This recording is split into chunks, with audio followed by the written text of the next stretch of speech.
Mess ఛార్జీలు పెంచి మెనుల మార్పు తీసుకొచ్చి తెలంగాణ ముఖ్యమంత్రి కం చదువుల మంత్రి యనమల రేవంత్ సారు ఇగురంగా ఇళ్లకు వచ్చినట్టు చేస్తుంటే కొందరు అధికారులు ప్రభుత్వ హాస్టళ్లు నడిపేటోళ్ళు కావాలనే పొక్కిలి చేస్తుర్రేమో అనిపిస్తున్నది. మళ్ళా ఏమైనా ఫుడ్ పాయిజన్ అయ్యిందా అంటే ఇగో చూడండి. కాంగ్రెస్ లీడర్లకు కొందరికి ముఖ్యమంత్రి సార్ అంటే బుగులు లేదేమో అనుకుంటే కొందరు హాస్టళ్లు నడిపేటోళ్లకు కూడా పురాగా భయం లేకుండా పోతున్నట్టే ఉన్నది.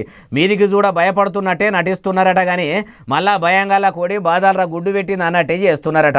ఇగో రాదుండ్రి ఖమ్మం జిల్లా కల్లూరులో ఉన్న అడవి బిడ్డల బడిలా కూడుసక వెటకపోయే వరకల్లా 10 మందికి ఫుడ్ పాయిజన్ అయ్యి దావకాన్లో పడ్డారట. 10-15 దినాల కింద కూడా ఫుడ్ పాయిజన్ అయ్యి ఇట్లనే కొందరు పిల్లలు దావకాన్లో పడ్డారు. మళ్ళా ఇప్పుడు వీళ్ళు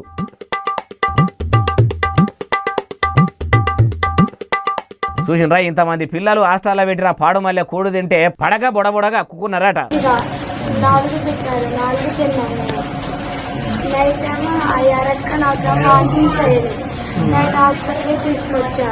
మళ్ళా ఫుడ్ పాయిజన్లు అవుతుంటే మరి జిల్లాల పెద్ద ఆఫీసర్లు ఏం కమాయి చేస్తున్నట్టు గుడ్డిగిర్రాల పనులు తోముతురా గాడుదులు పెట్టే గుడ్లేరేది అందుకోయిరా. ఖుద్దు ముఖ్యమంత్రి సారే ఏమనే హాస్టళ్లకు పోయి అధికారులు బువ్వ రుచి చూసి రావాలి అని చెప్పినాక కూడా అధికారులు ఇంటలేరంటే ముఖ్యమంత్రి కం చదువుల మంత్రి యనమల రేవంత్ సార్ అంటే వాళ్లకు లెక్కలేదా? అంటే ఒకవేళ సీఎం సారు అంటే భయమే ఉంటే ఇంత లాపర్వగా ఎందుకు ఉంటారా అంటారు. అయ్యా రేవంత్ సారు, మీరు ఒక్కరిద్దరి మీద చర్యలు తీసుకొని వాళ్ళను కొలువులకెళ్ళి పురాగా తీసేస్తేనే తతిమోళ్ళు హాస్టళ్లలో పిల్లలకు తిండి మంచిగా పెట్టేటట్టు ఉన్నారు.